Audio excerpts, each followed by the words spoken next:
Hey all, welcome to this crash course on EQ. As always, I'm gonna skip the long intros and get right to the point. So, what's an EQ? First of all, you have to know that EQ is short for equalization. EQs are used across the whole audio world and their main purpose can be explained like this. We use an EQ to change the overall balance of the sound. Now, what is balance? I have no idea, but when it comes to sound, that balance is usually referring to specific sound qualities, the ones you all know, the bass, the mids, and the treble. So to put it simply, EQ is a tool that we can use to change the overall balance of our sound according to our needs. I may discuss the needs later because they are often misleading, deceiving, and certainly not forgiving. Now, before I open my PodGo edit software and my DAW, where I will demonstrate how you can use an EQ, I want you to have this in the back of your mind. The tone controls you see on every amplifier, so the bass, the mids, the trebles, and sometimes presence are an EQ type of control. They are an EQ on the amp itself. However, I'm not here to talk about the controls on the amplifier itself. I'm gonna talk about the most important EQ you have to understand, and that is the parametric EQ. Now, every time you open up a new preset inside the Line 6 PodGo, you will get a parametric EQ block that is already there. It is disabled, but it's already there. And when you look at this, it kind of looks familiar, doesn't it? Instead of bass, mids, and treble, we got lows, mids and highs. We also got some other controls that I will get into later.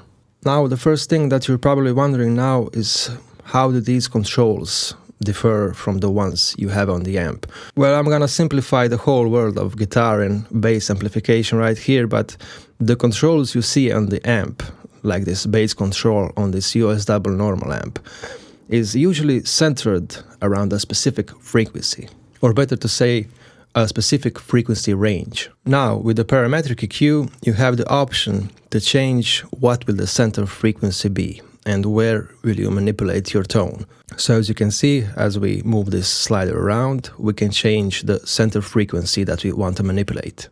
Now I'm gonna abandon the PodGo edit software and I'm gonna go inside my DAW. And I'm gonna load an EQ plugin that's called Nova EQ. This is a free plugin that's developed by Tokyo Dome Records. You can also download this for free if you have a DAW.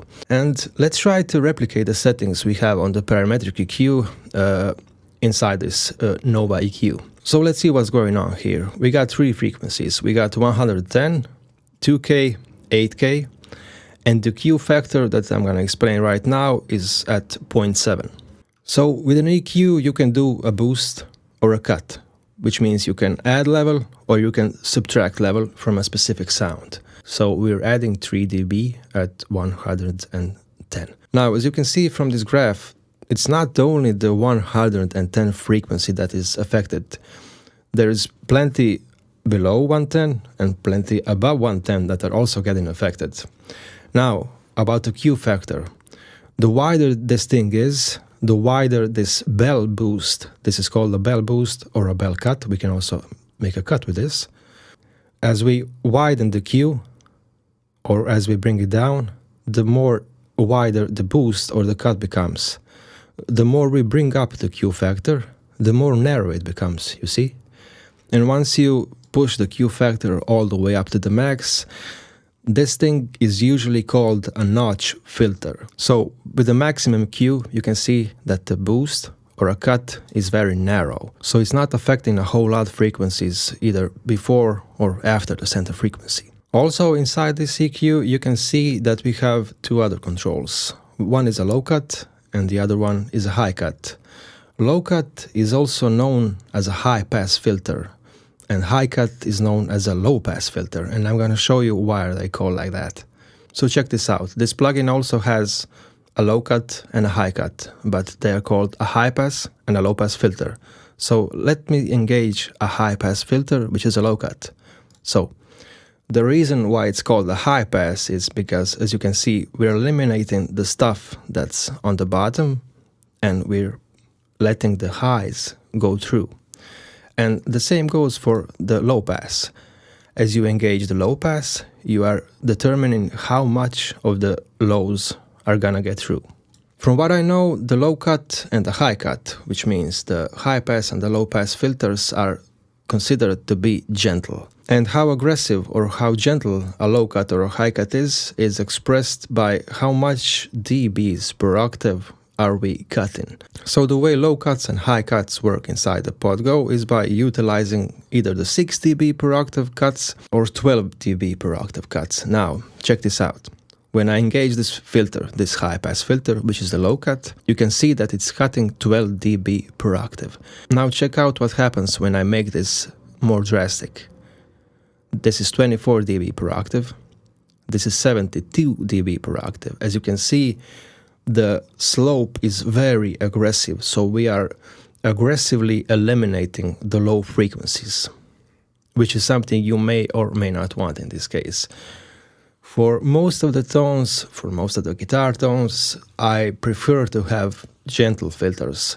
Maybe 24 dB per octave is the maximum I would shoot for here. But as I said, you have 6 dB per octave cuts or 12 dB per octave cuts, which are, again, gentle. And they are one of the most common ways that you can manipulate the very lows and the very highs of your sound.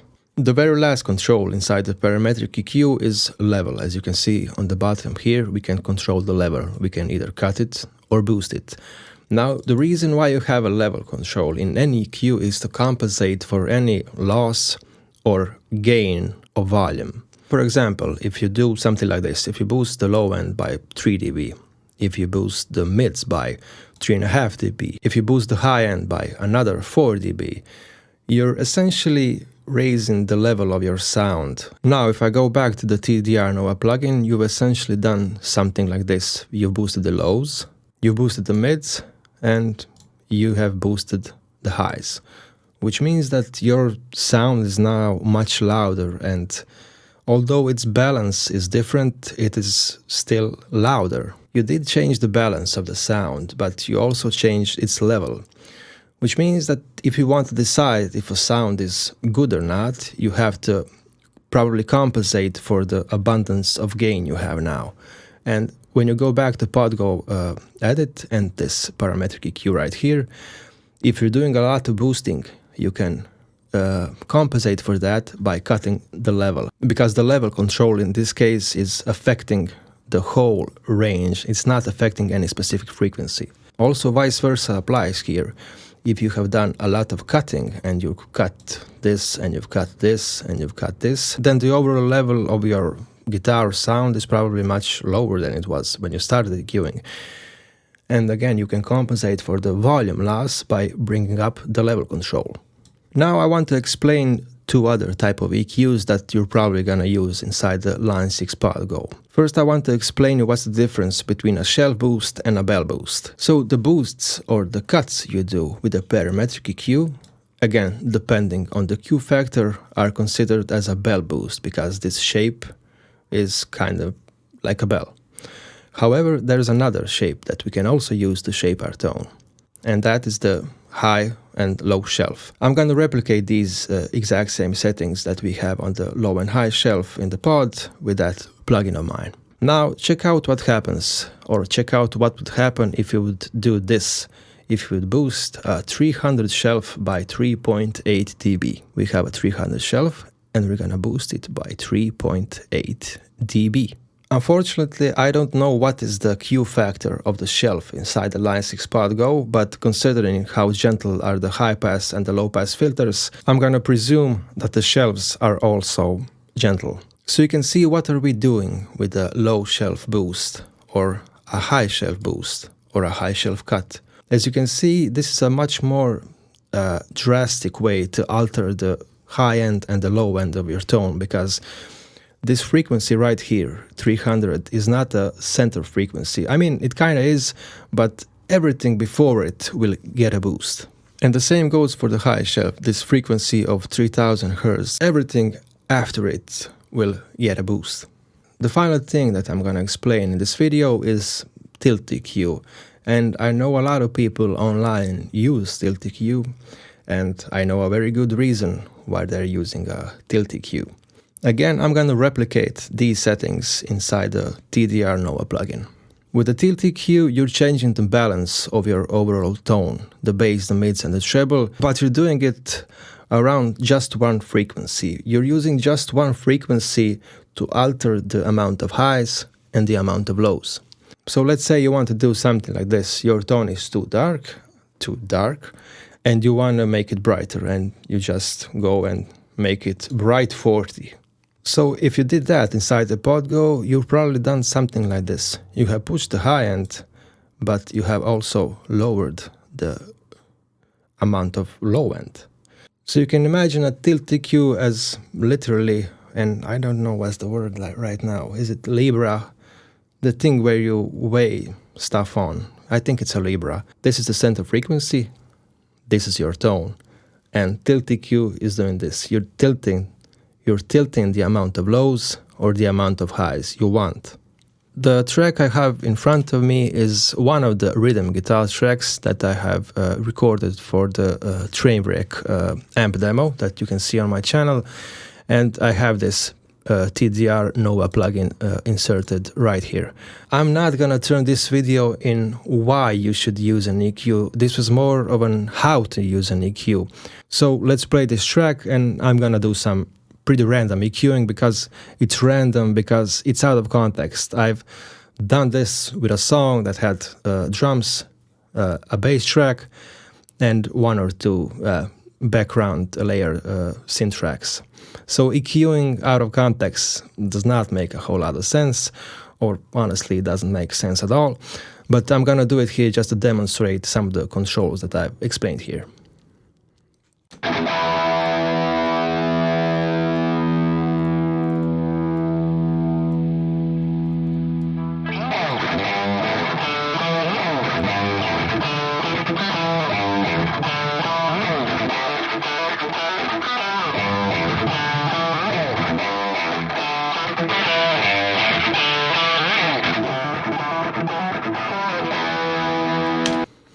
So these were all wide bell boosts or wide bell cuts. Now, one of the things that I like to do is notch filtering. And I'm gonna quickly show you the global EQ right here. And as you can see, this has been my global EQ setting for a while now.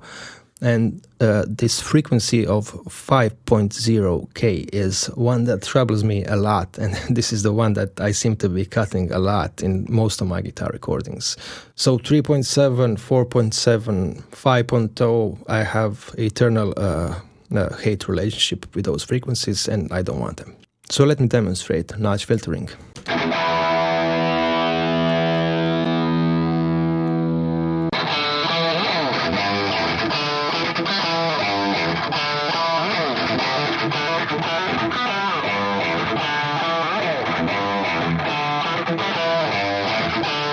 You probably hear that amount of sizzle that we have around 4.8K right there. Now, one of the things that I do not suggest that you do is that you sweep around constantly searching for bad frequencies, because I'm gonna play it one more time and I'm gonna stay on a specific frequency for a few seconds, and when I stay on it, you will hear it as a problem.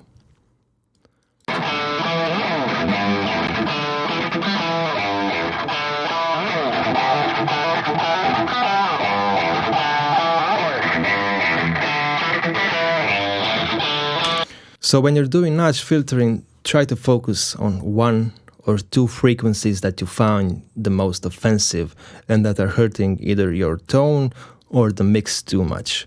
Also, there are no strict rules when it comes to EQing, but I strongly suggest that you be very careful when you're doing notch filtering, because when you notch out too much, it can become very unnatural sounding. Check this out.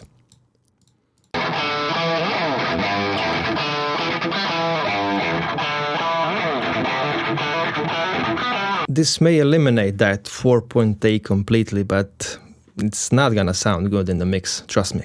I'm gonna do some low and high cutting now, but this particular sound does not need any low cutting or high cutting because I record my sounds completely wet and I committed the sound right from the start, and I don't try to alter it, at least not too much, after I've done recording.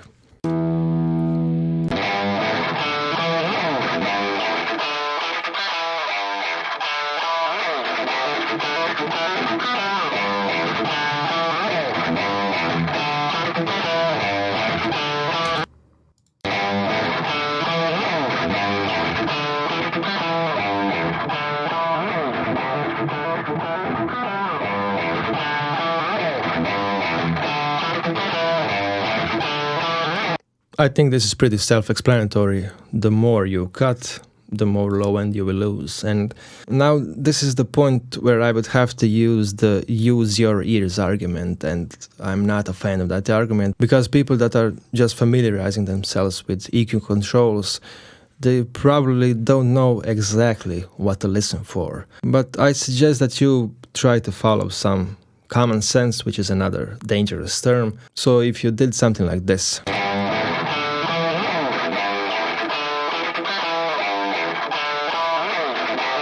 so if you low cut your tone up to 370 Hz, you will lose a lot of the low end. That may be a good thing if you want that, if you want the complete absence of, or almost complete absence of low end, but usually you don't want that. You want some low end in your guitar sound, not as much as the bassist wants it, but you want some of it. These things are essential, and you just can't be using an EQ if you don't know what it's doing. I've been using a lot of EQs, honestly, and some of them look like this, and they are very cool because they are emulating an SSL console type of EQ. Some of them are emulating an API style of EQ, and some of them are emulating a Neve type of EQ. So I like using EQs, I like hearing how different EQs sound, I like pushing different EQs to the extremes to see how they will behave.